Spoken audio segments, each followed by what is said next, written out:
एक मध्यम वर्गीय परिवार का हमेशा से ही महंगी गाड़ी में घूमने का सपना होता है। हमारी सरकार इस सपने को साकार करने के लिए एक नई नवेली हर घर BMW योजना लेकर के आई है। अगर आप ITR भरते हैं तो अपनी फाइल लेकर के नजदीकी भामाशाह केंद्र पर जाए और अपनी नई नवेली चमचमाती BMW अपने घर पर लेकर के आए और हर घर BMW योजना का लाभ उठाए। और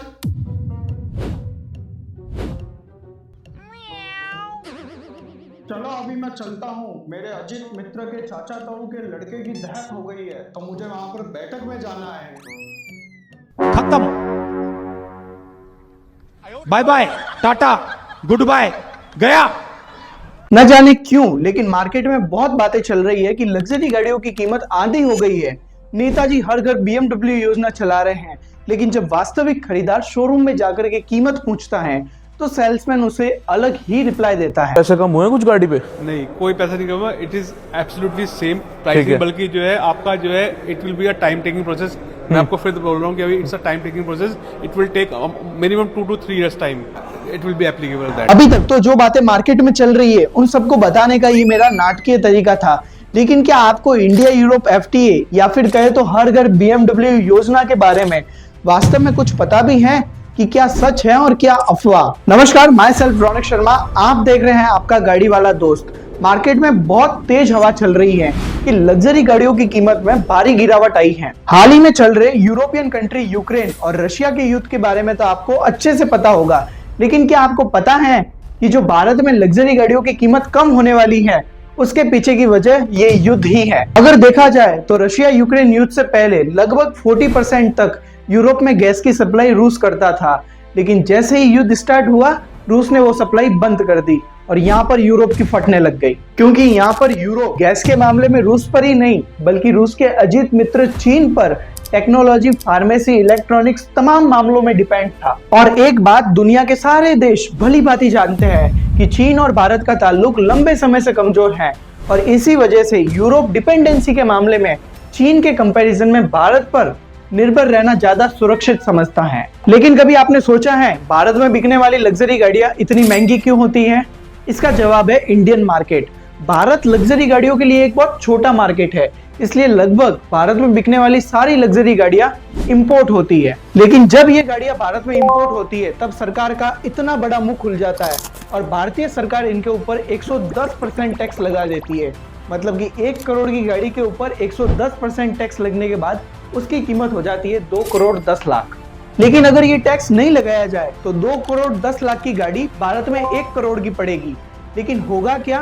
भारत का 1 करोड़ यूरोप में चला जाएगा और यूरोप भारत के कंपैरिजन में 1 करोड़ रुपए ज्यादा अमीर हो जाएगा। और इसी अमीरियत को बनाए रखने के लिए भारत सरकार इन गाड़ियों पर 110% इंपोर्ट टैक्स लगा के 1 करोड़ 10 लाख रुपए अपने खाते में ले लेती है। लेकिन 27 यूरोपियन कंट्री के यूनियन EU का कहना है कि हम भारत के दुख सुख के साथी बनने के लिए तैयार हैं, लेकिन भारत को कुछ हमारी बातें स्वीकार करनी होगी। हमारी जो यूरोपियन गाड़ियां आपके भारत में इंपोर्ट होती हैं, उनके ऊपर लगने वाले टैक्स को कम कर दो। फिर क्या होना था? भारत ने कहा कि अच्छा ये बात है, हम ये कंडीशन मानने के लिए तैयार है, लेकिन आपको भी हमारी एक बात माननी होगी।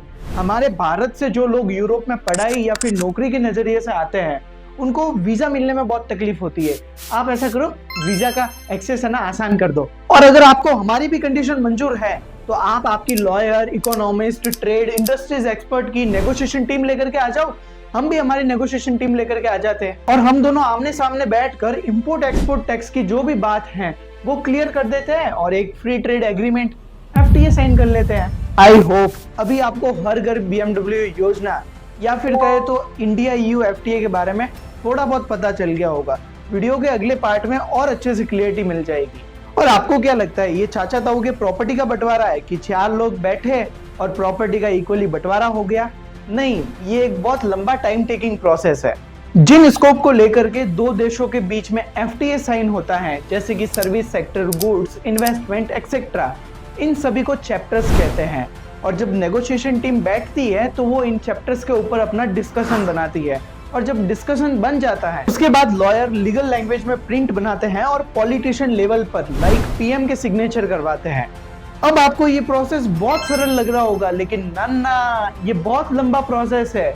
एक एक चैप्टर पर 3-3, 4-4 महीने तक डिस्कशन चलता है। और जिस चैप्टर के ऊपर पॉलिटिशियन ने सिग्नेचर किए थे उसको जब तक सारे चैप्टर के ऊपर डिस्कशन नहीं बन जाता तब तक ड्राफ्ट में रखा जाता है। और जब सारे चैप्टर्स के ऊपर डिसीजन बन जाता है उसके बाद पूरा FTA दोनों देशों के पार्लियामेंट में जाता है और जब पार्लियामेंट से अप्रूवल मिल जाती है उसके बाद में जाकर के इम्प्लीमेंट फेज में आता है। क्या आपको पता है FTA पर इंडिया और यूरोप की बात 2007 में स्टार्ट हुई थी।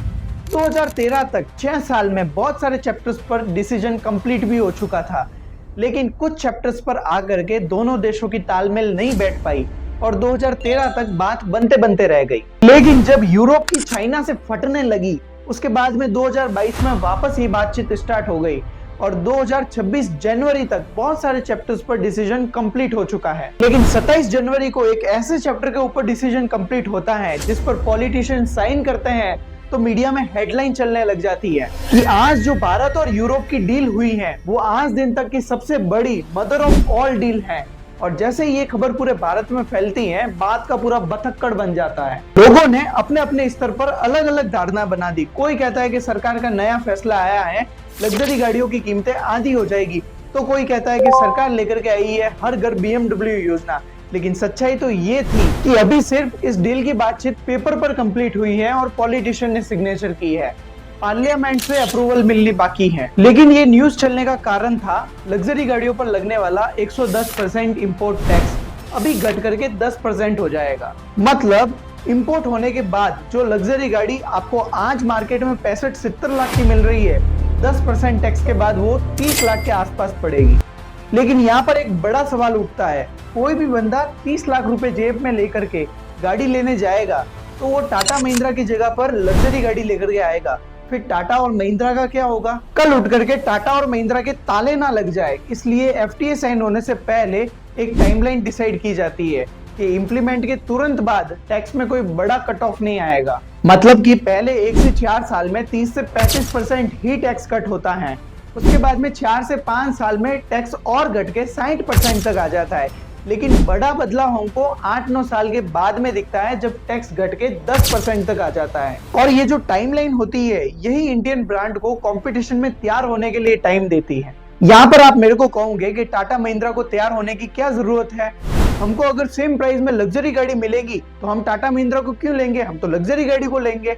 मैं कहता हूँ कि अगर आपको लग्जरी गाड़ी मिले तो आप ले लेना, क्योंकि जो ये 10% टैक्स है वो सिर्फ 1 साल में 2.5 लाख यूरोपियन लग्जरी गाड़ियों के ऊपर ही वैलिड रहेगा। और 2.5 लाख गाड़ियां इंडिया में ऐसे बिक जाएगी, फिर आपके पास में क्या बचेगा? या तो फिर आप गाड़ी हायर टैक्स के साथ में खरीदो या फिर 1 साल वेट करो।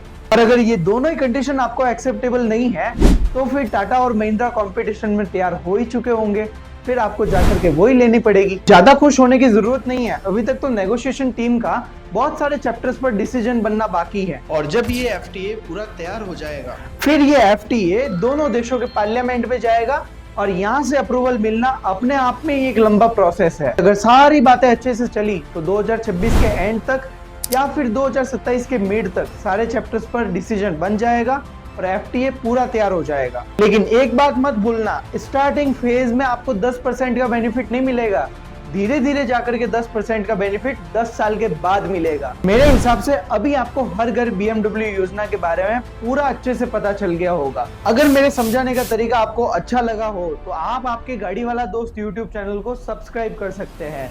वीडियो अगर अच्छी लगी हो तो अपने फ्रेंड्स के साथ में शेयर जरूर कीजिएगा। तब तक के लिए धन्यवाद।